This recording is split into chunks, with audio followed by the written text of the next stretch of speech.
Hey, can you hear me? All right. I can see the meter. I don't know if you can hear me, but Perluisi? I Up, ba, ba, ba, looks. ba. Oh, there it is. Yep, we can hear you. The delay's pretty significant, but we can hear you. I don't see the chat window in Pro Tools. I see the infinite disappearing. Uh, Go ahead and hit YouTube again, and then go back into Pro Tools. what do you mean, hit YouTube? Go ahead and go back into Chrome, and then back into Pro Tools. Okay. Oh, there it is. Some bitch. Awesome. You're Okay. live, so everyone can hear our conversation. Hi, guys. I'm also going to just hit the space bar and make sure you can hear this for a second. I know there's going to be a little bit of a delay. Tell me when you hear that.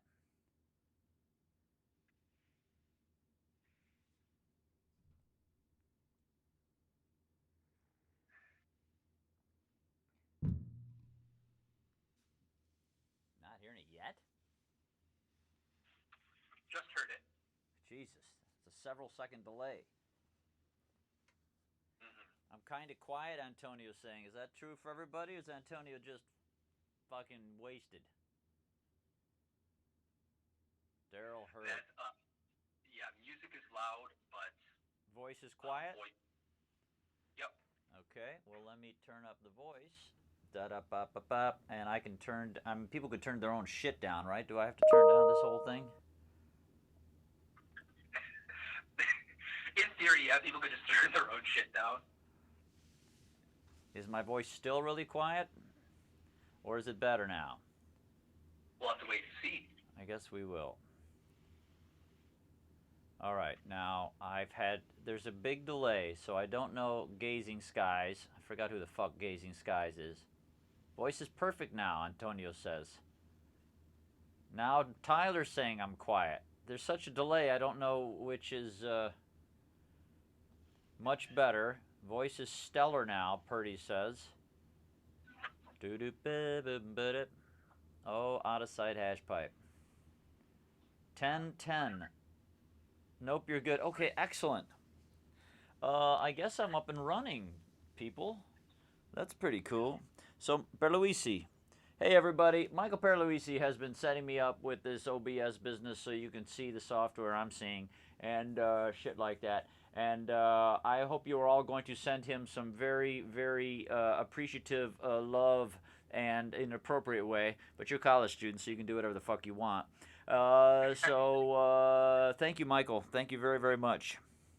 Thank you so much, John. I'll talk to you a little later. Yeah, we'll Bye. talk to you. Bye. Okay, people. Felipe's Gazing Skies. That's right. It's so great. I mean, there's a downside to not having visuals. Part of that downside is we don't have visuals. Part of the upside is I'm about to remove a layer of clothing, and you guys don't have to be scandalized by my Pokemon tattoos and that sort of thing. I mean, Purdy's seen them, but the rest of you haven't. So, lose that layer. I'm sorry about the lack of video. The explanation is that, oh, hey, Engstrom, cool. I haven't even taken attendance. Can we think of anybody who's not here at the moment? We got a lot of folks. You all can see the chat, so let's see if you all can figure out if everybody's here or not, if we need to rattle anybody's cage. The deal was, and the reason we're running without a visual of me, which I'm sure is heartbreaking for you, is that, oh, sorry, put my keys right by the microphone. We were running out of corpsmen and everything was cool, and then as has been happening left and right, oh, Carter's here too, yay. Then I got everybody got booted out of corpsmen. with almost no notice. I mean, so little notice that I couldn't even pull Perluisi's USB microphone out of there before we were shut down. So that meant I had to get reset with Perluisi's help, tremendous help. He's the guy who knows this OBS. So I had to get reset in Western Sound Studios. I had to get special permission to get reset. And we're not supposed to be in this building at all without the dean's permission. I got that, jumping through some hoops. But little did I know, the monitor in Western Sound Studios does not have a camera. So there wasn't time to adjust for that, and so I'm sitting in the control room, but there is no camera. I hope next week there will be a camera. So I understand there's a several second delay. At least that's what appeared when I was setting this up with Michael Perluisi. So has anybody figured out if we're missing anybody, or do we have everybody? I know I should take attendance, but you know, what the heck? It was here. Hey, Hank's here. I hadn't seen that. Awesome. Costa. Great. Esden. Purdy's. Both the Tylers. Darrell lacking a fucking, what do you call that? Apostrophe? Yeah. And, of course, we've got Felipe. And do we have, Julian? Is he here? I don't see his name yet. Shancool. Finally, everything's good. Yeah, we got Shancool. What we don't have is Julian, unless I'm crazy. Unless I missed it. You know, I'm not great at lists. So, if anyone would please, somebody could send him a text wondering why he hasn't joined us, that'd be great. And we'll get started. Shall we? Yeah. By the way, you guys set the bar fucking high last week with the chat. And oh, there he is. Yes. Oh, cool. I think that's everybody. None of you seem to remember anybody who's not here. So, oh, Perluisi's here, even though he's not here. Great. Yes, everybody's here now, except I haven't looked at a list, so fuck it. Anyway, lost my train of thought, but it's because everything's so nuts. I hope you're all doing okay. This is some wacky times, that's for damn sure. So, I want to finish up last week. There's some stuff we didn't get to. We did so much. Oh, I was telling you how high you set the bar with the chat. And then the contrast is that the 2940 is that's the multi-track class, is right after this. Not right after, but later this afternoon. And they were so... there was such a lack of interaction, I felt like banging my head against the table. They just wouldn't react to almost anything I said. And we were talking about a mix analysis, and it was like I was talking to a fucking sheet of plywood. Yeah, so well, next time I saw Advanced One on Monday, I told them how awesome you were, and they were great. I gotta hand it to them. They really stepped up. Although I think your game might be even upped this week. Is that how you all say it, kids? Anyway, all right, I want to finish up last week's lecture, and because there were some things I didn't get to with all the stuff we did. So let's start with that, okay? Great. It's funny, the delay is so long. I get an LOL from Hank, and I don't even know what the fuck he's talking about. So I'm sure it's lots of love. So, all right. So what I want to finish up, let's get back to SMPTE timecode for a moment, friends. So recalibrate your mind to timecode. I think I'm gonna, so I stop distracting people, including myself.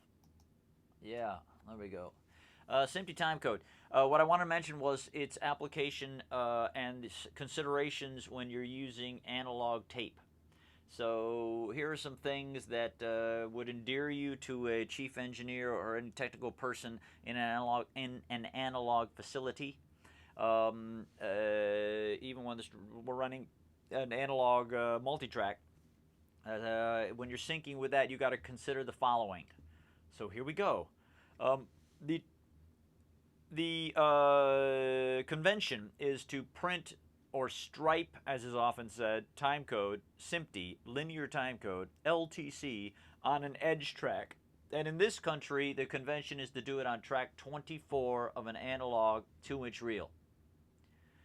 Everybody misses Tyler. Come on, he's just a missable guy. I don't know what brought that on, Shankul, but so yeah, typically time code is put on track 24. This shit's really, really important. So I hope you're all paying attention. I can't tell if you are or not, but I'll assume you are. So you put the time code on an edge track. The convention in this country is track 24.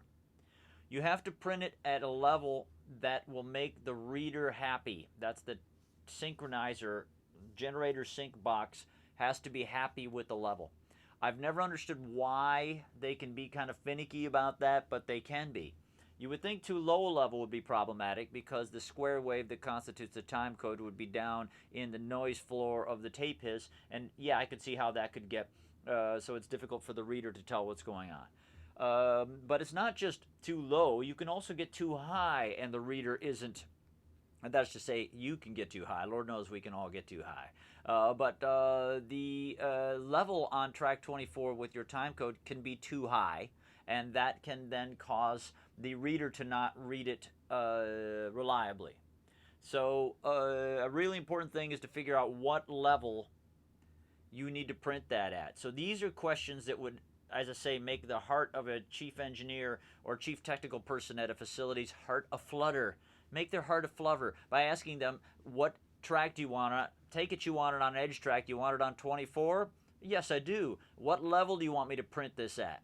When I was at Streeterville, they wanted us in Chicago, and I striped a lot of tapes there. They definitely wanted us to print the time code at between -6 and -9 on the VU meter.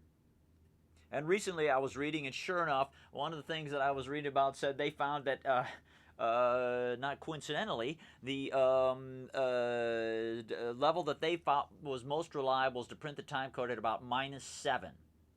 So interesting. It's just what we used to do at Streeterville. I don't know why that is, but it apparently is true in more facilities than just where I worked. So please make sure if you're ever striping tape for anybody, you're going to ask various questions. From last week, it should be absolutely clear that you'd be asking what frame rate, and then you would produce that frame rate, and you would document it on everything having to do with the project. You would print it on an edge track, almost certainly 24, but whatever your chief engineer or person in charge says. And you want to print it at the exact level which they ask you to, which may be a range, but it's probably going to be around -7. As I say, we did -6 to -9, and that worked very, very well. All those things are very, very serious considerations. What's more, last week we heard a quick example of time code. You know that it's a square wave, so it sounds something like, yes? That's pretty good. I do a pretty good square wave. So that's rich in high frequencies. We know that a square wave, of course, is like a sine wave, but with an infinite number of odd harmonics. A square wave is rich in high frequencies. It bleeds from track to track like crazy. And because you've been listening to me now for almost 4 semesters so attentively, you know that there's a phenomenon called crosstalk. Yes, and crosstalk is when one track bleeds over to another track in an analog system. Yes? Yes. A square wave printed at -7, or at least between -6 and -9, will be very clearly audible on the adjacent track. Assuming we printed it on track 24, that would be track 23. So typical and very good best practice is to leave track 23 open and to mark on a take sheet that you would include in the box that track 24 is striped with, let's say, 30 non-drop frame time code. So that you've got the frame rate indicated, and then you would say that's on 24. You would then mark 23 as a guard band and write "do not use." This is really, really important. Why do you not want to use 23? Well, as I mentioned, the time code will be audible on 23. So when you print something on it and then you bring up that track, you'll hear the time code. It'll be quiet, but you'll hear it in there. And man, is a square wave an obvious thing to hear. So you leave it, but for two reasons you leave 23 a guard band. One is so that you don't have a track that has audible timecode on it. The other one is so that you don't print something, maybe the worst offender would be a snare drum at a high level on 23, because what's that track going to do? 23 is going to bleed through crosstalk onto 24, and now your snare drum will be modulating your time code. There's a technical word for that. You're fucked now. You never want to modulate the time code with the adjacent track. Therefore, though, those two very good reasons, best practices is to leave, best practice, I can't even speak, is to leave 23 or whichever guard band you've got as an empty track. And on the track sheet you write guard band or guard track, do not use. I haven't seen a chat comment in quite some time. I'm sure you're fucking riveted by what I'm saying. So would somebody let me know you're live? I'm feeling lonely. I gotta put my coffee somewhere else. It makes so much noise. Boop, boop, boop. Still no comment. What'd I do? Did I lose you? Where are you? Wow, how long is this delay? I'm not saying shit until somebody... Oh, there we go. Crack... Thank you, Esden. You just made my morning. I appreciate that. One of you's alive. Not a question, but that clip light on the master is really bothering me. I can't pay attention with that on. You know, that's a real audio guy thing, man, and I appreciate you saying that, and that's just for you, Antonio. Okay, great. Thank you for you people. So you're hearing me okay? And are you hip to what I just said about that stuff? You got it? This stuff is really, really important. Hank, what are you saying? Just to clarify, this square wave you imprint on a track is read by it's not read by the video equipment. It's read by the a box called a synchronizer, or often it's called a reader generator synchronizer, because it does all those things. It reads time code, it generates time code, and it synchronizes machine. So it will not be read by the video machine. All the machines will be, and you'll see that from the link from last week, patched into the reader generator sync box, which will then, you control the master machine, and all slaves will follow. So the time code from track 24 of your analog machine will go into the reader generator sync box, often just called the synchronizer. And the synchronizer will control the multitrack when you run the video deck, or you run the other Pro Tools rig, or you run whatever. I hope that clarifies, Hank. If it doesn't, let me know. Oh, good. It is riveting, isn't it? Okay, great. Thank you. Antonio with your fucking emoji. Shit. I'm feeling the love. Okay, great. So, those are the considerations for timecode in the analog domain. Okay, friends, once again, please, please, please, when you're ever doing that, let's say, you could be doing it at La Luna pretty soon. Ian was just talking to me about borrowing our synchronizer box to do some kind of sync project. And because Ian and I have had long-standing friendship and professional relationship, of course I'm going to let him do that. So he's going to stripe a tape, and y'all are going to probably wonder, anybody who's involved with that might say, oh, right, what track, what level, is there a guard band, all those things. You're welcome, Hank. So that's what I got to say about analog considerations. Oh, no, there's, wait, there's more. What was the thing I was going to say? Discontinuous time code. Oh, copying time code. Yeah, you never want to copy time code from one machine to another directly. If it's already printed on track 24 of your analog machine and you want to stripe another tape, you never want to take the output of track 24 from the analog machine and patch it into another machine to record a copy of that. The reason for that is that analog machines are not good at recording square waves. They get rounded off. So every time you make a copy of that square wave, which is what SMPTE timecode is, it will be degraded. So you don't want to make a copy, to reiterate, from an analog machine of the SMPTE timecode stripe to another analog machine. You would want to take that output into the reader generator, which has a function called reshape, which will simply regenerate the timecode that's coming in, which will already be somewhat degenerated by being on the analog machine, and it will print, or it will output fancy, shiny new timecode with sharp square wave edges, and that is what should be printed on the other machine. Cool? Man, I'm laying down the old time knowledge for you folks right here. This is the world I came out of school and went right into, and it was a big part of why I got my job, by the way. Those of you who are going to be looking for jobs one of these days, probably all of you, yeah?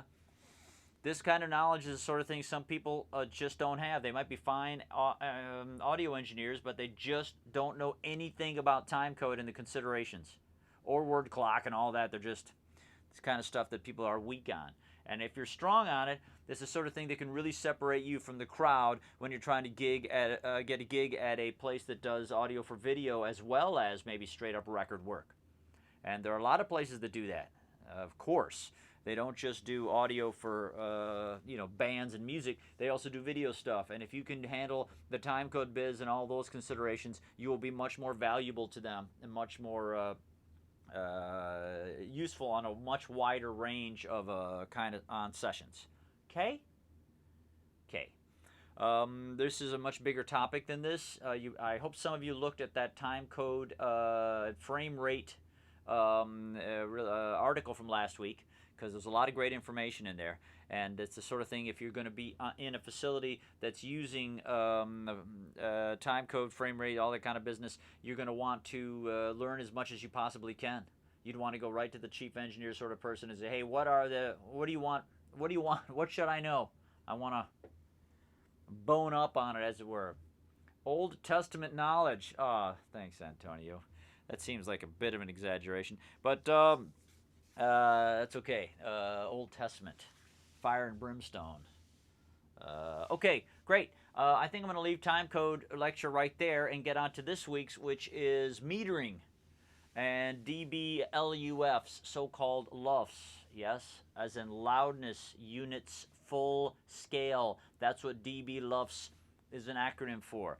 Decibel loudness units full scale. I hope you know that full scale means all digital ones being totally maxed out. That's full scale digital audio. Loudness units are going to be referring to our perception of loudness, and that's where that comes from. dBLufs, dB loudness units full scale. So I'll drink some more coffee because I'm kind of hyped up and want to get hypier. All right, great. Hopefully you know about, but if you don't, you better hip yourself to the history of the loudness wars. Yes? The trend in mastering and production generally, but especially mastering, was to get records to be louder and louder and louder. And of course, our hearing system, the way we perceive loudness is average level. That's what we perceive as how loud something is, what the average level is. Very quick peaks are not perceived as loud as sustained notes. So in order to get records louder, and clients always like a louder record, so you put it on, it really explodes out of the speakers or off the radio or whatever it might be, or however you're listening to it, is to have a high average loudness level. The problem with high average loudness level is it's not musically satisfying. Music, like love, has some fucking dynamic range to it. So there are loud bits so that they're dramatic and loud, and then there's quiet bits so that you have some contrast. But the trend in mastering was to make things so that they were always loud. And this is the kind of thing, understandably, the management of record companies, they wanted maximum impact, so they wanted as high as possible of average level. So the record would be loud. Who could have the loudest record? The problem with that from an aesthetic point of view, as a point to, it makes sense from a business point of view that you want your shit to be loud because people respond well to that initially. But from an aesthetic point of view, it's fucking a cave troll's view of the world, where every big and strong is everything, as opposed to any kind of fucking subtlety. Records got louder and louder and louder, and it's been a damn shame. So I would like to show you, I hope you're going to be able to see this. I didn't test this. Didn't Rick Rubin start the loud? I don't know if Rick Rubin started it. He was certainly a big early proponent of trying to push it. And man, I gotta say, I don't have it right in front of me about if he produced some of those Chili Pepper records that were so fucking squashed. I hate that sound, and I have great, great respect for Rick Rubin. That is a guy who has accomplished so much important stuff in the music business. But man, I don't like the way those Chili Pepper records sound. They sound abused. So please tell me if you can see the following. When I go to this, can you see it? Please tell me that you can see it. I can't see the chat room now. Let me get that scooted over. But no, that's not what I wanted to do. I wanted to grab this one. Come on. Great. Where did I? And where'd my chat room go? My chat room went away. Fuck.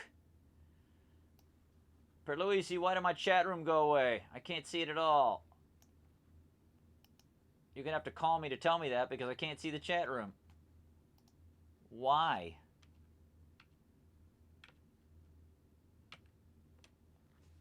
I don't know why. It's gone. Boo-doo-boo. No.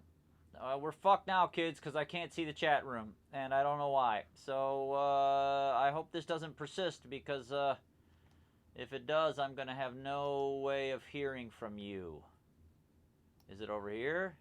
No, it isn't over there. If you're still listening, Michael, will you call me? I'm going to call you.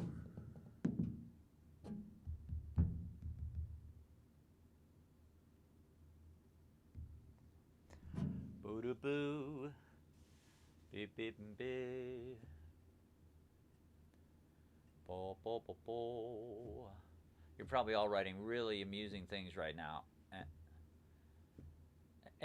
Are you following the live stream? Yeah, just popped back in. Well, I lost the chat room. I don't know how to get it back. Go ahead, Andy. It's I see. That's go back onto the YouTube tab. Oh, there that is. Okay, yes. I see it on the YouTube tab. Yep. Yes. But can I see it while I look at another? The problem is I can't see it while I'm looking at this other page.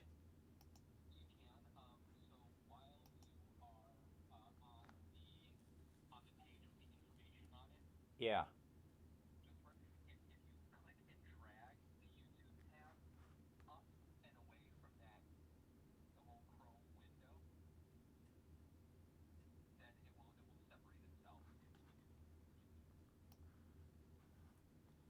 Okay. Got it. It does. I did it. I have to get it the fuck out of the way, but great. That did work. Let's hope this keeps working when I go to thing, or I'll call you back. Okay, man. Thank you. All right. Engstrom can see me now? What do you mean Engstrom can see me now? That's impossible. There's no fucking video camera. Is there? I don't know, man. I don't know what's going on. We can see it. That's great. So, apparently we just saved the day. You probably just heard all that. Dude's really helping me out. I'm learning so much. But it's had to happen so fast, it's a bumpy ride. Okay, what you should see in front of yourselves then is a wonderful article from the New York Times. If I scroll down here, you'll see they really don't make music like they used to. Yes? And this was from February 7th of 2019. You're not really seeing me, are you? How are you fucking seeing me? What happened? I don't know. You can't be. Anyway, so scene from the Loudness War. Look what's going on here. We've got What's Going On from 1971. And we've got This Is America from Childish Gambino, a track that I must say I'm completely ignorant of, except when I've listened to it here. But what we've got is peak level shown with the sort of pink dots, I guess those would be. And then we have average level and with the green. So notice that the difference between peak and average level is about 13.5 decibels on a typical track from 1971. Thank you, Tyler. Thank you.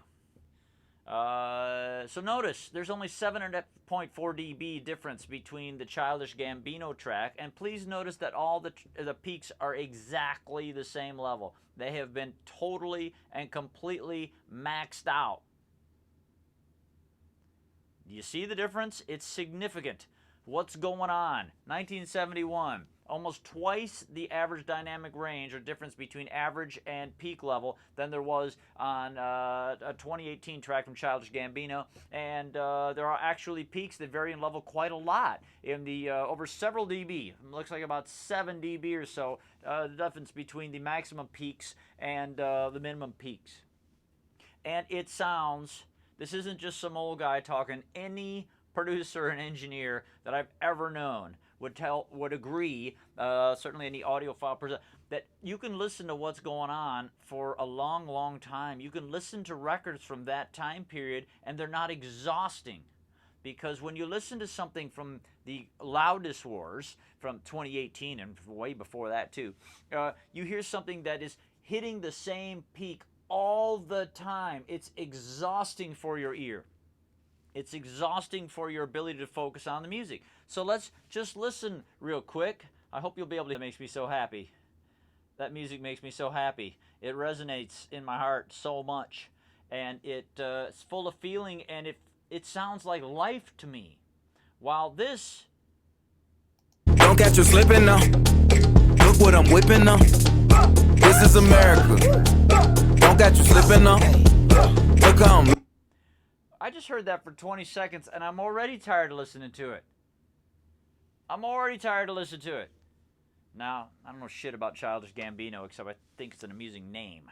But, love both of those tracks. Yeah, okay, that's great. I'll probably listen, given that, Julian, to This Is America more closely. But I don't like the sound of it at all. Now, I've had people in this people that I genuinely respect and like quite a lot, who love that sound. They love the super peak limited, squashed, overcompressed sound. And it's not right or wrong, but they're fucking... I find them exhausting. So a lot of most any creative person I know wants to at least have the option of having music that has a wider dynamic range. The difference between the peaks and the average level to be wider because it's more listenable and it suits a lot of music very, very well.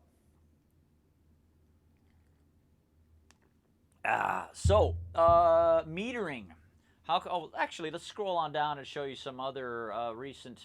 remember, keep an eye on the Marvin Gaye What's Going On. I mean, it's going to disappear here, but put that in your mind's eye of the 13.4 dB range there. And there's a cow.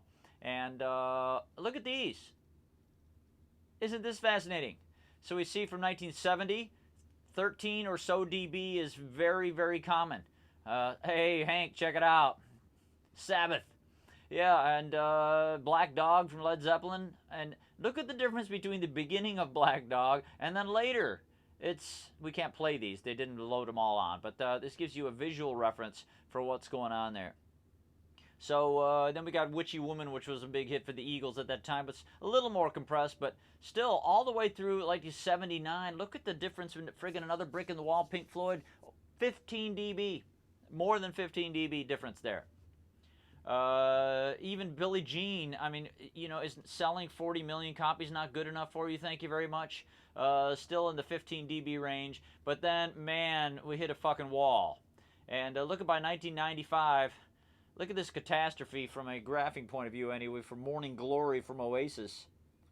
And you see now things have gone from 13, 14, 15 dB of difference between average and peak level to 7.5, 8.5. Black Eyed Peas, 8.5. Ryan Adams kind of went old school with 12.3. Skrillex at 8. Yeah. So, oh, look at that. Oh, look at that. A lot of cocaine involved right about here.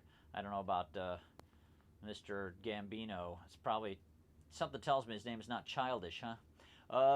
Anyway, there we go. And that's a basic primer on the loudness wars and the difference that's happened over the decades in how we treat the dynamic range of records. Okay? Okay. Great.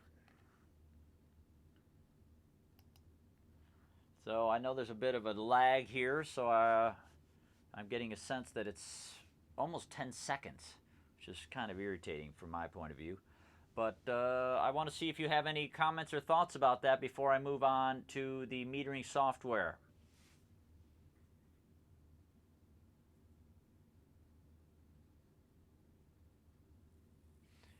Yeah, if you're Felipe, if you're got peak limiting that's hard as a rock at 0, and then you shove everything up against that, that's really high RMS levels. That's what that is. So that's just the New York Times, man. Just search the New York Times for that.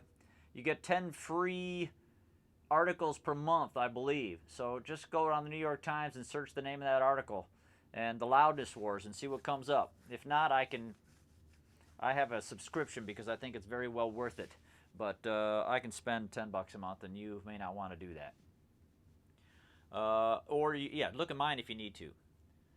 The lag is about a minute. For fuck's sake. All right. Anyhow, all right. Well, unless somebody else has got something else to say about that, I'm going to move into metering software. Great. So,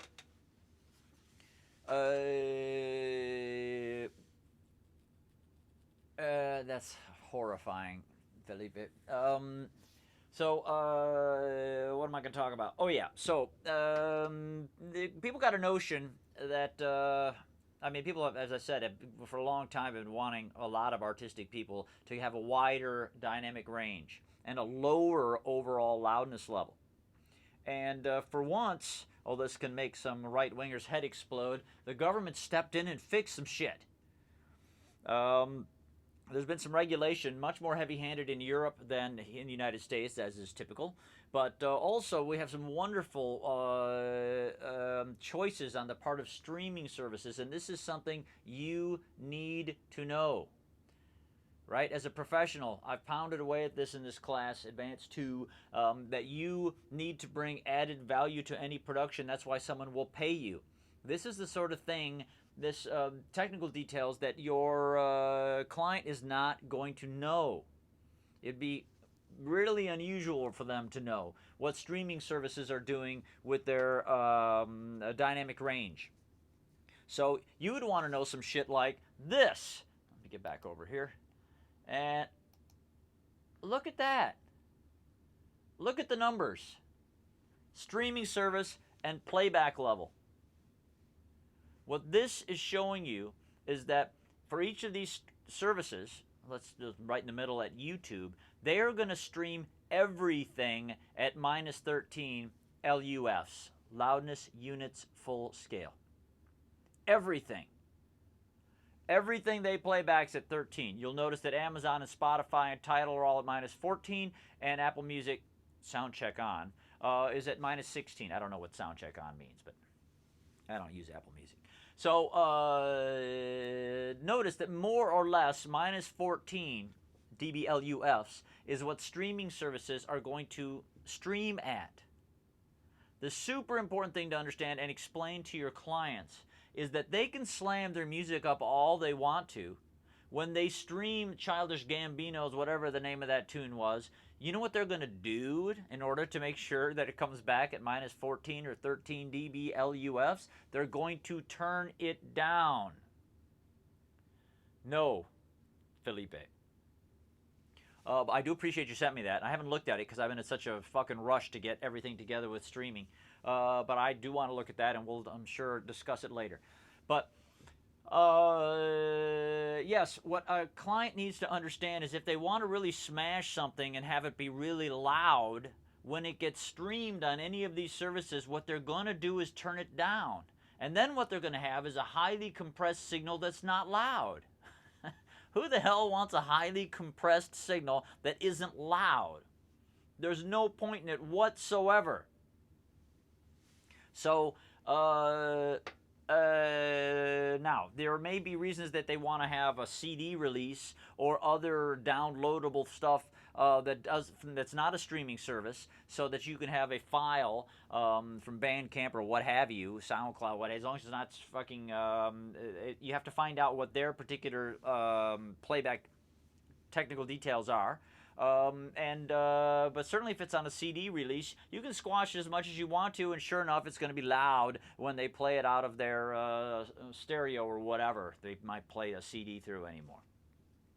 But if it's going to be streamed, which is getting to be overwhelmingly how people are listening to music, then over compressing it for a very low number of dBLufs, that is to say very little difference between peak and average level, is going to be entirely counterproductive.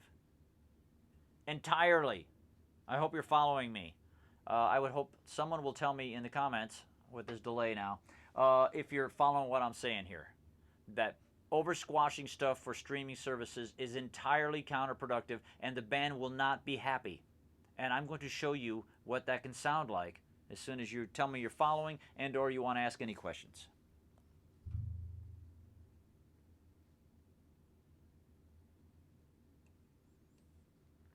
Boop. As to Felipe's last comment there about, that everything's more or less the same, so nothing surprises you. That's right. That's why they stream them all at the same dBLufs level. Thank you, Engstrom. They do it all at the same level so that it's, listenable. But you can have dynamic range and have dBLufs instead of having something that's squashed to death and isn't louder, which is, as I say, just dumb. Follow. Okay, you're following. Great. So it's up to you to know what these damn things are. Look at all that. Oh, everyone's following. These are the facts. Squashing stuff is whack. Thank you, Ava. But I want to stress, though, I said it before, but I want to re-stress or reiterate that highly compressing stuff for some sorts of things is perfectly fine, just not streaming services. You want to play something, provide a file for a club or something, sure, squash it all you want. But it's counterproductive for streaming services, and I want to show you how. So let's get back to Pro Tools, and I will show you how. There's a whole lot of corporate unifying decisions. Yeah, well, Tyler, if you were right here, I'd want you to tell me more about that. If you think it seems like a very cold corporate unifying decision, does that mean from the streaming services? Or from what aspect does it seem like a cold? I think it's an awesome decision. I think it's totally awesome. It gives us engineers and producers and musicians the chance to not have to compete by squashing music. It makes everyone more the same. No, it doesn't, and I'll tell you why, Antonio. I'll tell you why now. The streaming services and what they use for the dBLufs level is not consistent throughout the song. This is absolutely key, people. Understand. That doesn't mean they're a part of the song, that no part of the song exceeds minus 14 dBLufs. Not at all. Listen to me now. What it means is that the integrated, that's an important term to understand, the integrated dBLufs for the song is minus 14, or 13, or 15, depending on which one you're on. Integrated means the average for the entirety of the song. It can have peaks which are much louder. It can have a section which is much louder, as long as it's balanced by a section that is quieter. That's what the integrated value is. It's for the entirety of the song. So this does not in any way stop you from having a part of the song that has super impact, that's much louder than the other bits. It just has to be balanced overall, so the average level is about minus 14. Are you clear on that? That's a really, really important distinction. Someone's going to tell me in 30 seconds yeah, I got it. That's a really important distinction. The integrated level is the overall dBLufs for the entire song, not for instantaneous moments. and the broadcast or streaming level can exceed the instantaneous level anytime it wants to, as long as it averages out or the integrated value is minus 14 or thereabouts.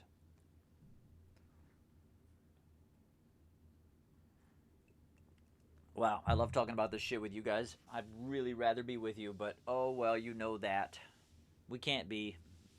Right. No one's written anything in a while. I guess I'm moving on. So there are lots and lots of really good, well, I don't know how many, but there are certainly several very highly regarded plugins that you can use for monitoring your dBLufs, or just LUFs. And I first came to know about them from, surprise, surprise, Sound on Sound. You know, before I go on, I need some love here, folks. Did you understand what I said about integrated level?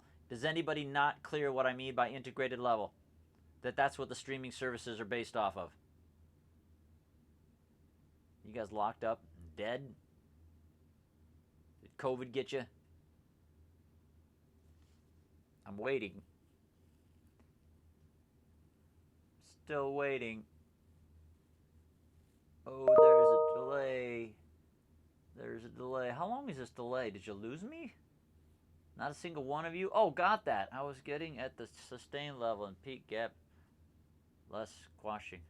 I was getting at the sustained level and peak gap being less. Squashing everything. No, that's the old style. It's no longer has to be that way. It's the average. Thank you, Darrell. Good, Staffney. Oh, my mistake. I thought it was just squashing the whole... No, not at all.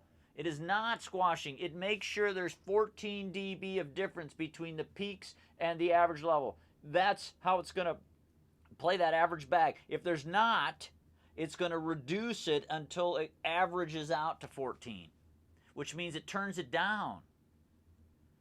If you send an over-compressed signal, like that Childish Gambino streaming, it's going to turn it down to play it back so that it averages out at minus 14.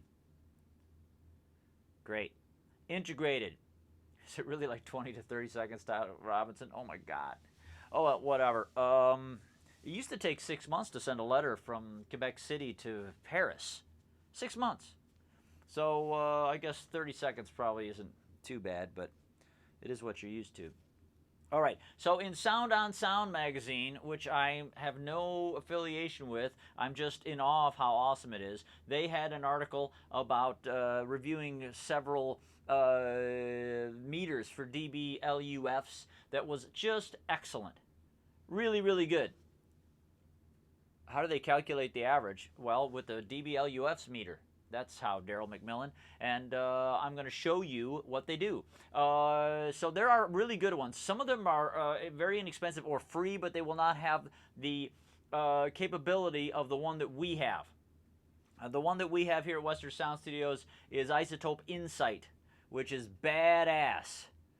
So, Felipe, your max level is around mine. Well, that's can be part of it. What matters is your average level. It doesn't care what your maximum level is as long as it isn't distorted.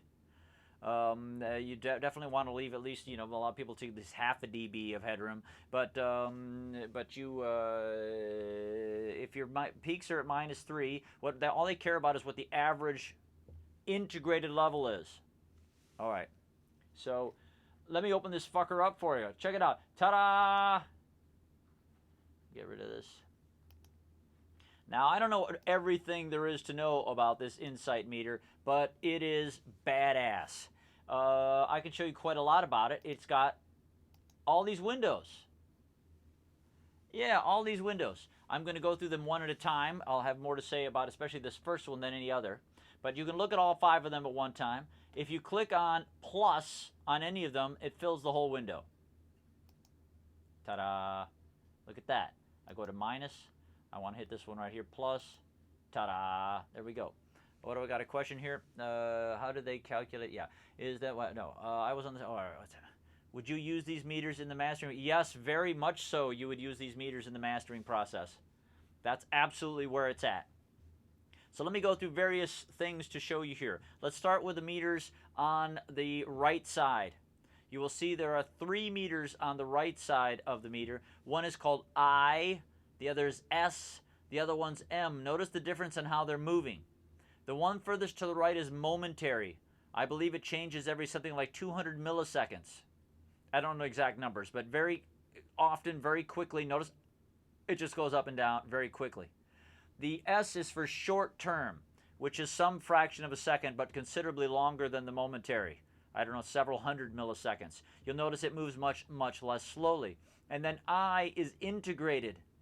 That's the average for everything that's been happening since this meter's been active on my voice.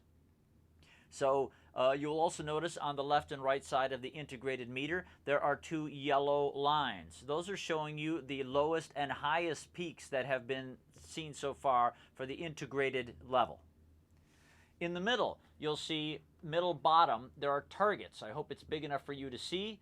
I know things get distorted when I zoom in, so I'd like to avoid doing that.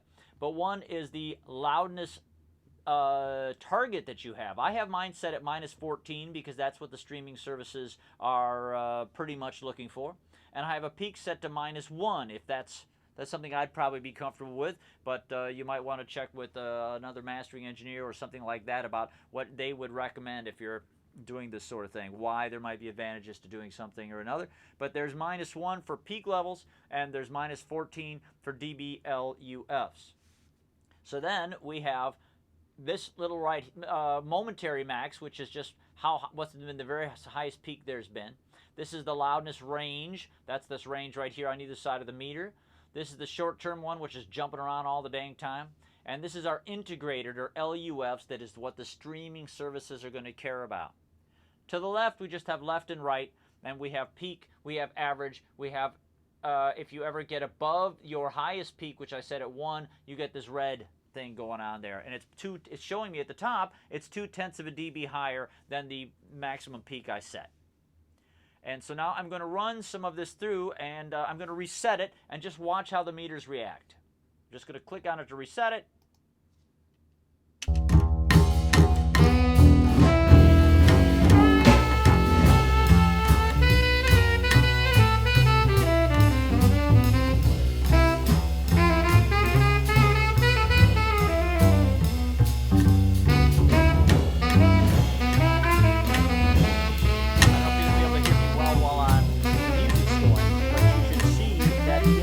Level has exceeded the -14, not by very much, we're about half a dB hot, but it may still settle down. We've got some peaks that are higher than we wanted.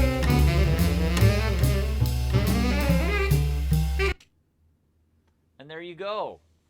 You can see what the momentary levels were, you can see what the peak levels were, you can see how the, I should have paused it, is what I should have done. Pow. Pause the meter, and you can see that we've been exceeding our momentary, our integrated level by about ½ decibel.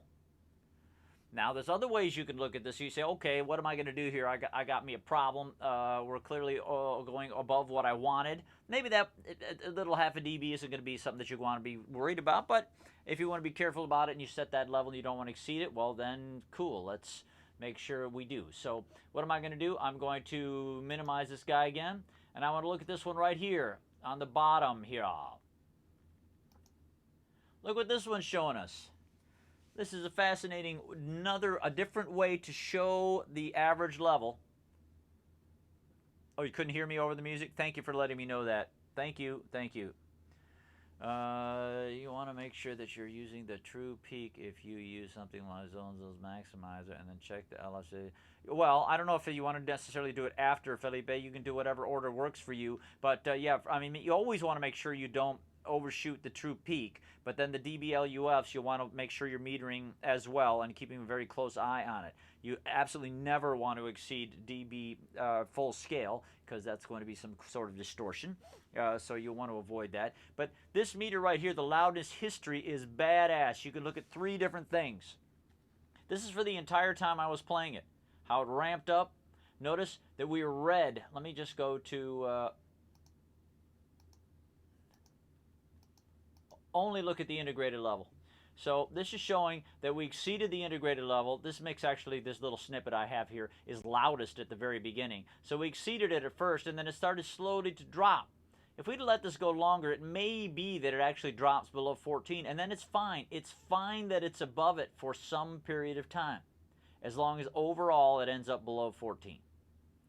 Now, we're looking at the integrated, but we could look at short term, and you'll see that, oh yeah, there's this bit right there in those first few seconds was exceeded it by quite a bit, and then we were under it and over it and over it and under it for quite some bit here, well, several seconds, then over it again, and then we were dipping down. Short term is and integrated are useful. You can look at them at the same time.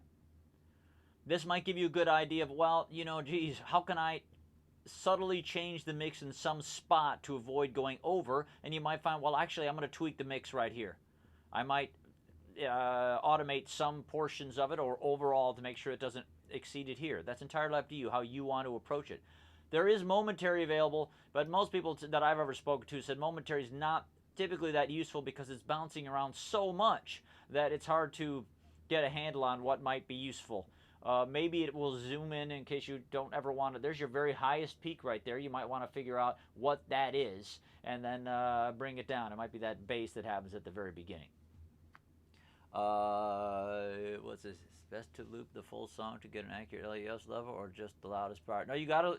The only way you can get an integrated level is to do the whole song. There is no other way. The whole song has to play through it. So, but you're going to work on it. If you can have this meter on all the time and start seeing where you are ballpark and start adjusting if needed in specific spots. But always remember, it's the integrated level that is going to be the thing that the streaming services care about. So momentary might not help you. Short-term and integrated typically can, and integrated is the most helpful, the most important. That's the big deal. Integrated level is both momentary and short-term. Just wanted to make sure. Integrated is the overall average for the entire piece. It is short-term. It is longer-term. Momentary. Yes, absolutely. It's the overall average for the entire thing. It's just it doesn't matter if you've got quick little momentary peaks. So you might want to have some drum hit that is significantly louder than every other part of the song. You can do that, and the streaming service will deliver it as long as it doesn't screw up the integrated level. All right, cool. We got some other shit to look at before I have my traditional on-the-hour trip to the bathroom. Yeah. I don't particularly find this super useful, but you may. It's, you know, a spectrum analyzer that can show you what the frequency range of your mix is. This might be something that you want to use to see if, you know, what ranges of your mix. We got another way to look at this that I prefer, but it's a pretty handy thing.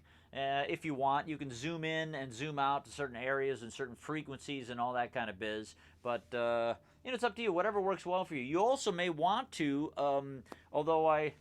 you don't want to think about your music too visually. That is to say, you got to make sure it sounds good. But you may throw up this kind of meter on some, mix that you really admire.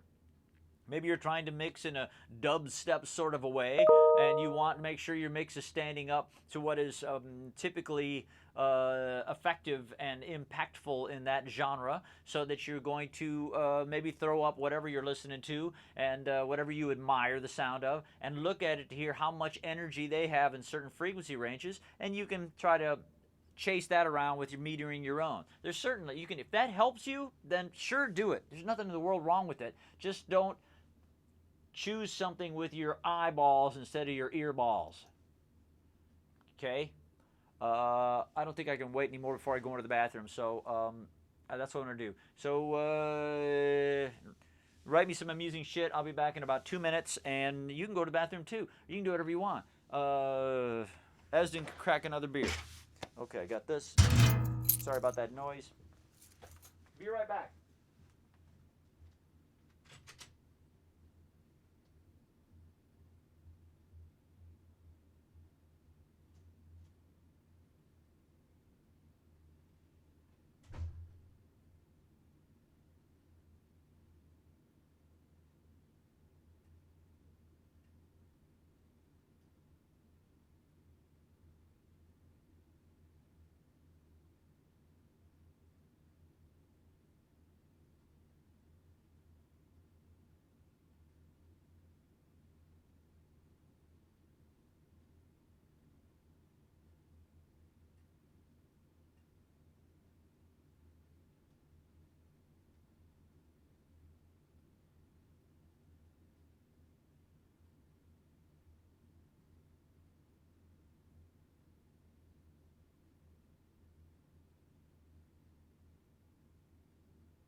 Okay, lovely people, I'm back. Let's see if anybody wrote anything amusing. Wow, look at all that she wrote. Leave you kids alone for a minute. Next thing you know, you're all making out.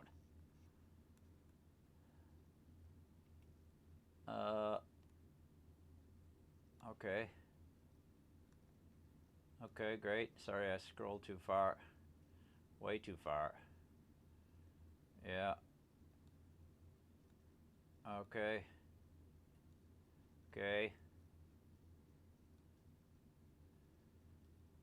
Good. Good. Okay, good, good. Wow, look at all this chatting. Yep. Okay, huh?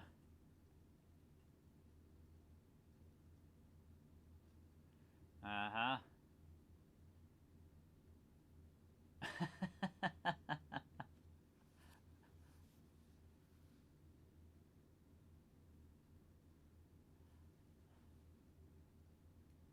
Uh-huh.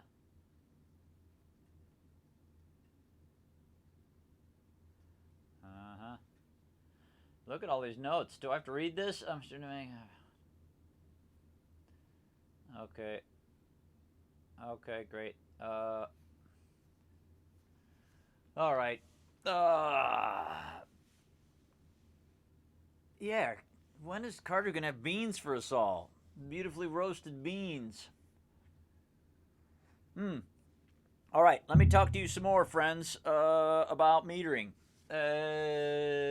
What? Yeah. I like this guy right here.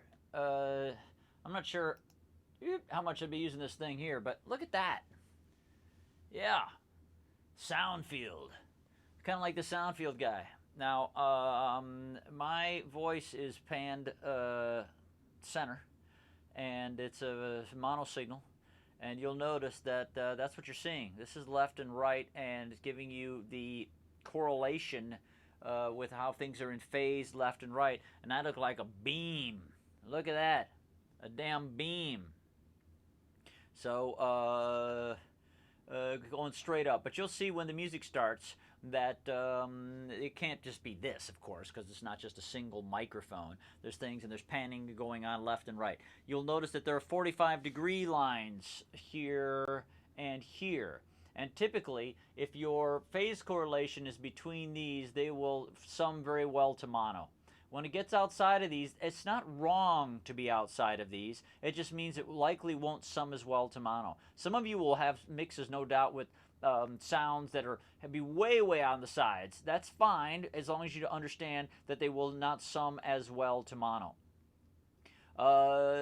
What's more, on here to the right, no, here to the bottom is your average level of the signal, which is dead center as well, because it's center, panned, mono image.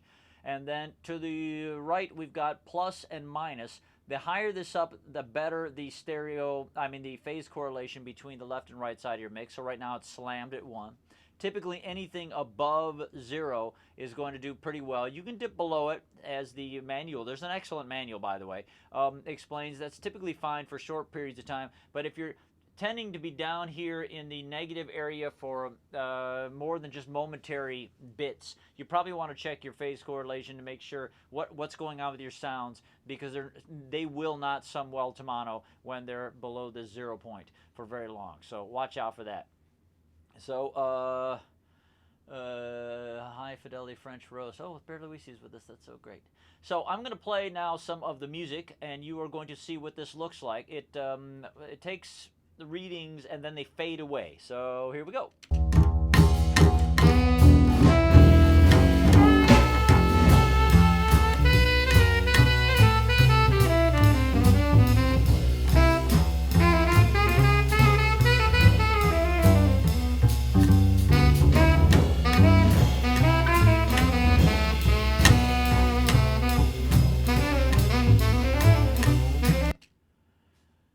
You saw there, but the average correlation between left and right was excellent, and that would sum nicely to mono, very nicely indeed. And there wasn't really anything that would give me a visual sense that was a problem. And there's some stuff that's panned, especially the overheads, pretty widely, but the correlation between left and right is good, and so it will sum nicely to mono. Okay. Great. There's more to that too, but hey, there's only so much that I've got experience with. I happen to be a big fan of this lovely guy right here. This cracks me up. Look what we got right here, friends. Let me get rid of this. Look at this badass meter. No, there's nothing clipping in this mix. In fact, I haven't seen in the manual what those red dots mean. I'd have to go and look that up. Let me go off on a little aside about this stuff first. Of course, you folks should expect that I'll be explaining things to you that you're not familiar with. But for crying out loud, as I said in the email about how this time could, when we're out of school and you can't get into the labs, is a really, really great opportunity for you to get in the groove of doing productions the way you're going to have to do them when you don't have access to labs. It's also how you're going to have to learn when you don't have access to people just on a regular basis. You may, but you may not have access to people on a regular basis that have a lot more experience than you. So you're going to have to be motivated enough to read. You got to read. You got to look stuff up. You got to watch tutorials. You got to do all this stuff and find sources for information. Read the manual if you've got an opportunity to use this isotope plugin, and read the shit out of the manual. I'm going to talk more about some of the things it can do, and there's a lot, I'm sure, that I don't know about what it can do because, you know, I don't do sessions hardly at all anymore. I've had my fill, thank you. Which is damn lucky for y'all because I'm not taking up all the work. So, Antonio, both. I'm pretty sure it has to do with phasing. Gotta love reading and doing. Yes, reading and Thank you, Julian. So, check this out. I'm going to run the audio. And, well, first of all, look at the various ways this thing can move. If you look front high, yeah, look what we got. This is frequency. And we got some times here. Look at the level. And we can move this around somewhat. Ooh. Is this cool or what? We can go front low and move it around like that, if it helps you at all. Diagonal's kind of neat. That's a way that you can see the frequency range and how much stuff is what. Yeah, I can't really do a very effective thing of that. Side high, look at that. Which range do you like to see? The range of frequencies and how loud they are.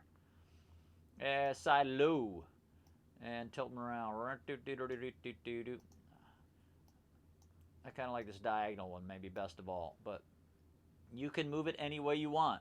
I happen to think this thing is pretty fucking cool. All right, this is 3D mode. You can go 2D, but I don't, you know, that's not my particular preference. I mean,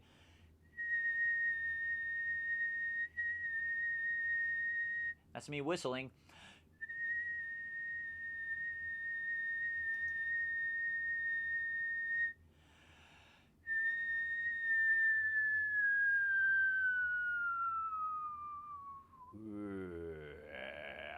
Yeah, so my whistle is a lot closer to a sine wave, and you can see the distribution of energy at that particular frequency. Wasn't that neat?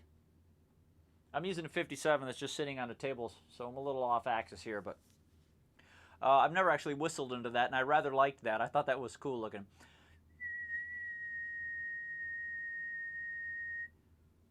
Pretty darn neat.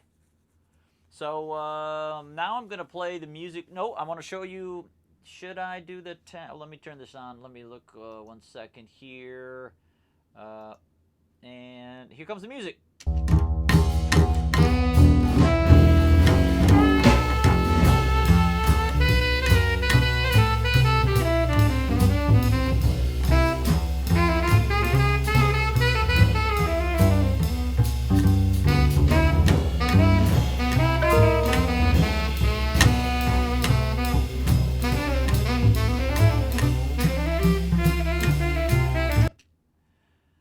Now, as I'm particularly digging that, in that you can see that, you know, this, because this is a jazz piece with a fairly prominent upright bass playing in it, there's a lot of energy down there. And you can clearly see it. And once again, this would be another thing where you might take a mix that you admire the sound of, load it into your session, and run it through this meter and see what have you got there. And how is your mix standing up to that? It could be any tool that is going to lead you to get better and better sounds, of course, is totally legit. Just don't count on it. Don't always trust your ears. So that was pretty neat, huh? Look at this next feature I really like. You can take what are called taps. And what a tap is, pow, notice how I hit meter tap in the top left. It opens up 8 of these various taps that can be color coded. What they allow you to do is to open up a tap on a particular sound or a particular bus or submix so that you can meter that part of the mix in a separate way. I'm just checking my phone and I'm not answering that right now. I want to do a very obvious example here, but you might want to take, for instance, your low-end information. That could be the kick and the bass and the whatever else you might have, or it could be an entire drum bus, or it could be any darn thing that you have in mind, and you can meter it in a different kind of a way. So in order to make, to see it separately, it's not hard at all to do. In order to make this super obvious, I've actually used a sine wave. If you want to reference a song and you don't have access to the master, is it still good to use it as a reference? Well, no. If you don't have access to the full wave file, then the full bandwidth, then it's not going to help you necessarily with average loudness because, you know, depending where you got it from, it might have been messed with already. However, it would probably still be good, assuming it's a decent quality from a frequency content. It could still probably be quite instructive from that range, from that aspect, but not from a dBLufs unless you've got the full range wave file to go with from that.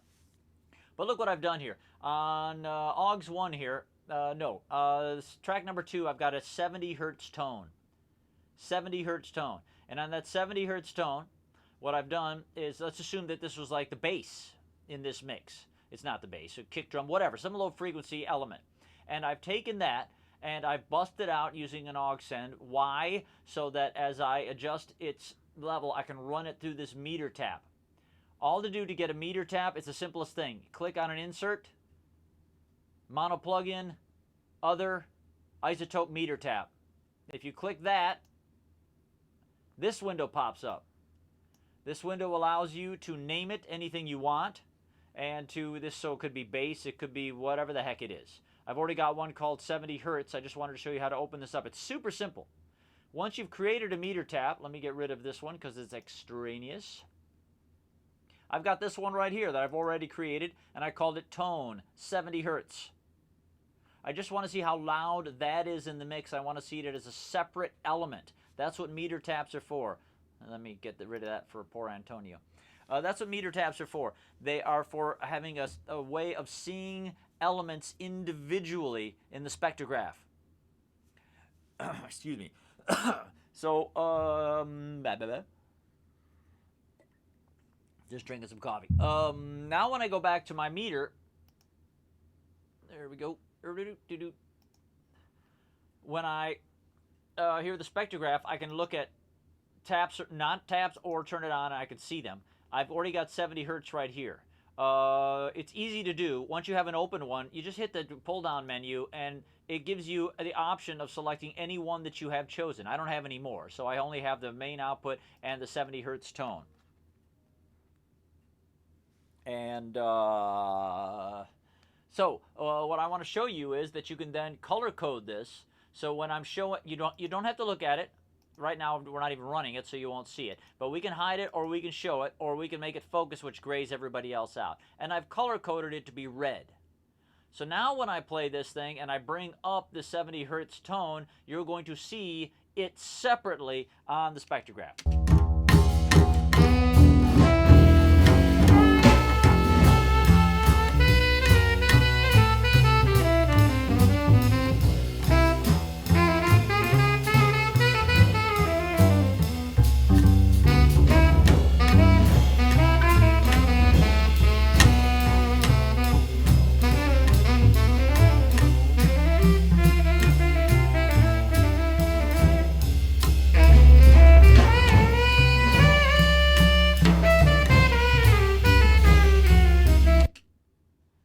video, huh? So you can see how much of that particular element as a very distinct thing is in the mix. And should you, for instance, do that with your kick drum and you're trying to match the kind of level that you have in some mix that you admire down there, you can at least see it separately in your own mix and see where it's popping up. Maybe you'll find out there's a lot of energy lower than what you have or higher than what you have. You have your bottom end is muddy because you've got it spread over too wide a range as opposed to a very clear peak. So meter taps are a way to split your mix up into various colors and so that you can see the various elements and see how much of them there is in your mix. I think that's pretty damn cool. I'm going to go back out of here, all these guys right here. Something else you've seen when you load this thing up, because this thing has got so many options. Presets. When you hit presets, there are a number of them that are already loaded in here because they are... this thing can produce before the reports that show what the average level was or what the integrated level, what have you, every few seconds for long periods of time. If you get hired by a radio station, for instance, and they need to comply with FCC, that's what it is, Federal Communications, yeah, guidelines about how the strength of their broadcast signal. This is the sort of thing that the management there, the technique people, they're busy. They're not gonna. You could be the new person who's there and really learn this software so that you can let them. Oh yeah, we can generate a report. You don't have to guess what it is or just look at the meter and hope it's cool. I can generate a report for you over a period of time that can then show. And should anybody come to you and saying, hey, there's it looks like you were violating something at a particular time, you could generate a report for that particular time, and you could show you what the levels were at very specific times, and show that you're in compliance. The presets are for various places and various sorts of things. So loudness meter with history graph for the European Union. Loudest meter with history graph for Japan. Louder meter with history graph for the USA. Meter with history graph and surround meter. All these kind of options they've already created for you. Console video game loudness metering. How about that? That's going to change. Let me just do it. Kapow. I don't know why these are the things that are set for loudness metering for video games. An average of -23 with a high of 1. I don't know because I don't do sound for video games, but there they are. You can also, of course, set these, create your own, so that, oh, look at that, 360 sound, woo! Can't do any of that. But let's go back to loudness metering with history graph, close. So you can create your own, so that if you're doing books on tape, Felipe was doing a bunch of stuff for a podcast. You might find that you have levels that you're really comfortable with that work well for podcasting, or for books on tape, or for various types of music, or for broadcast, or for whatever you're doing, gaming. And you can set your own presets, therefore, or import, you might want to see what other people are doing and base it off of that, but create your own so that you can have your own custom metering for whatever suits your purposes. Isn't that cool? Man, I think that's cool. So this type of, as I said, this one, it's not that much money. I realize you're all college students and probably don't have money, but I think this is $150. And I know for the people doing the capstone with me this last year, I highly recommended that they learn this and run it. I know at least one of them got it for themselves when there was a sale, so only got it for $99 instead of $150. And you got this kind of metering for yourself, so you can see how your mixes are standing up to others. And as I say, you can start to load in all kinds of mixes from other groups or other artists that you admire. Just make sure again that you've got the full bandwidth wave file that sounds as good as it can sound, not something that's already been streamed, for instance, and already had its level lowered. I've looked at those, and sure enough, you can look at streaming from various services, and they've already had their levels adjusted downward. Okay, you've got the comments here.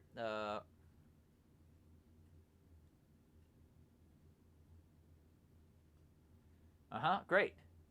Yeah, and oh, great. That's good to know. All isotope products are 50% off for students and faculty. So, kapow. If this is a meter you like to look at, but there's other ones, and there's the ones that are even free that don't have this much capability, but to certainly give you a good idea where you are with the dBLufs. Are you with me? Good. So, I can't encourage you enough. You just have to keep educating yourself with this stuff. I've mentioned many times, Ian, I respect so much what he's done and how he's built his career. The guy is always learning. I'm sure he's learning now about streaming because they can't have the... I mean, they've done some there, but I would guess he's learned quite a bit more because now they're talking about and actually implementing streaming of the workshops they've been doing there because, of course, people can't go. And the market keeps changing like that all the time. It will never stop changing like that. And so it's up to you if you're going to try to stay viable as a professional to say, oh, geez, what are people doing? Oh, they're streaming now. I got to learn how to do that. I'm learning this OBS business. I'm sure there's lots of others. There's so many things now. You're probably all getting classes with Zoom and this, that, and the other damn thing. So you just have to keep learning and seeing what the tools are and know what, whether it's LinkedIn or other chat rooms or other kind of, gear sluts or anybody that's talking about anything to stay up on what the hell's going on and how you can stay ahead of what other people know so you can remain viable as a professional. That's a huge part of it. So when people say, yeah, there's this new thing, and you go, oh yeah, yes, there is this new thing. And I can tell you about those standards if you want to know. Why? It might have just come out 2 days before, but you've already heard about it, you've already read about it, and you've already put that into your toolkit of shit you know. There's no two ways around that. You got to stay up on it. I got one from Waves that was like 20, 30. There's a good one, I can't remember the name of it though. Okay, great. With the WO loudness meter. All right. So, in the email I sent out about you guys collaborating and doing whatever you can, please don't fuck around with this. Your projects should be awesome. With whatever you have, make them awesome. I've just heard from somebody who was talking about, was it cool if they just used things around their house to create a drum kit out of pots and pans? Yes, hell yes it is. But it better be cool. There's no excuse for it not to be cool. Obviously, this is going to sound like a full drum kit, but then what processing can you do? Can you pitch shift that big pot down so it sounds like more like a kick drum? Can you gate it? Can you compress it? Can you what are you going to do to it? Can you distort it? Of course you can. You have tools. And you all have each other. Oh, you have each other. Isn't that sweet? So then you can just say, look, I don't have the amp simulation stuff that one of these other people in my class or in the program have. So, hey, can I send this to you? And can we talk about, can you give me some options about how you can process it? That's not cheating in this class. That's for this semester. That's absolutely what I want to see. That's absolutely it. So utilize all the resources you can to make the coolest project you can possibly make. It would be great if you did some no effect stuff and all that, but just do whatever you can. Reamping the shit out of things. Whoever's got that.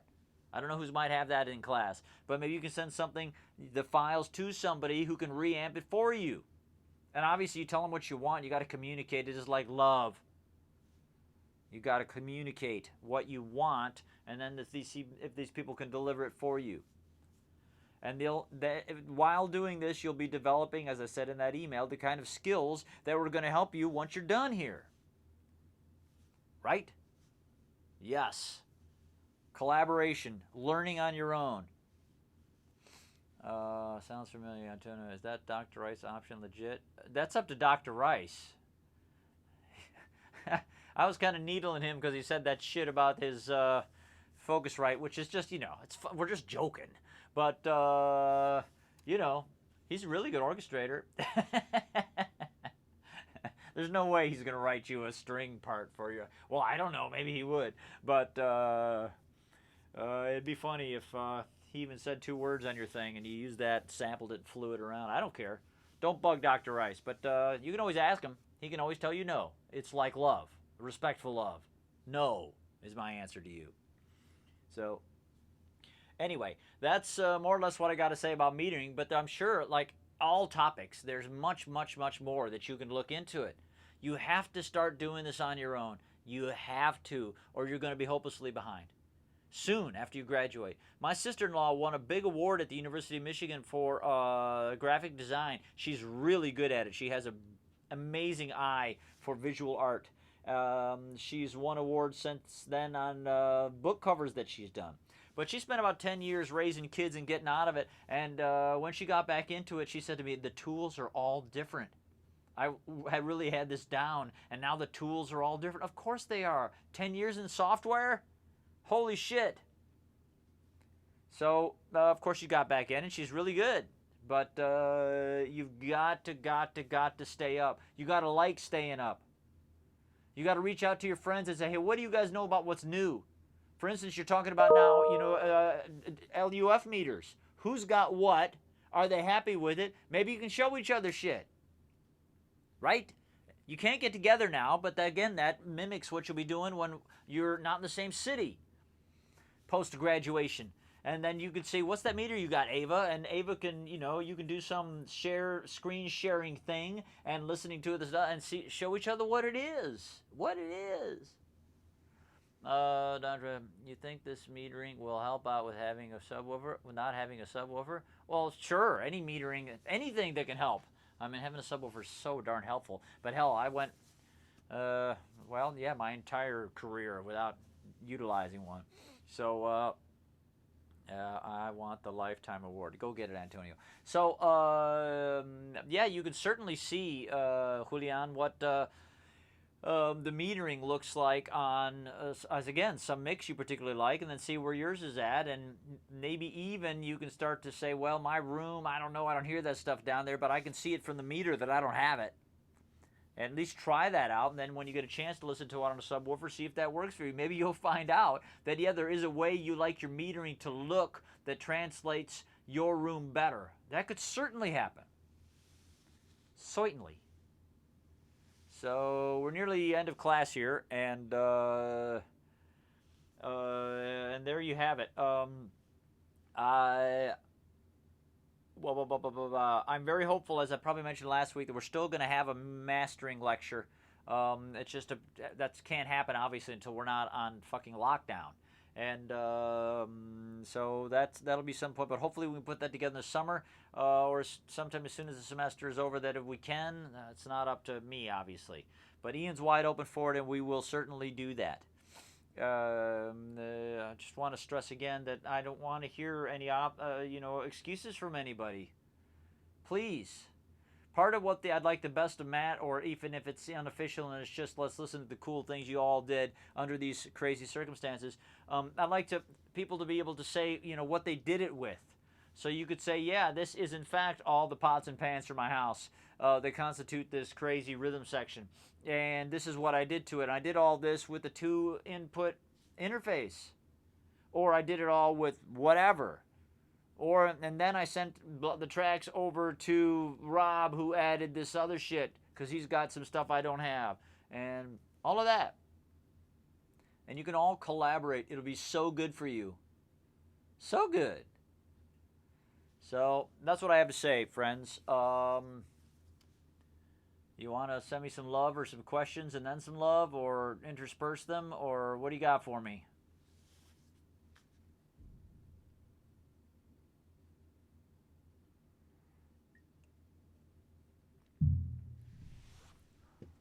Boo, boo, boo. Boo, boo, boo, boo.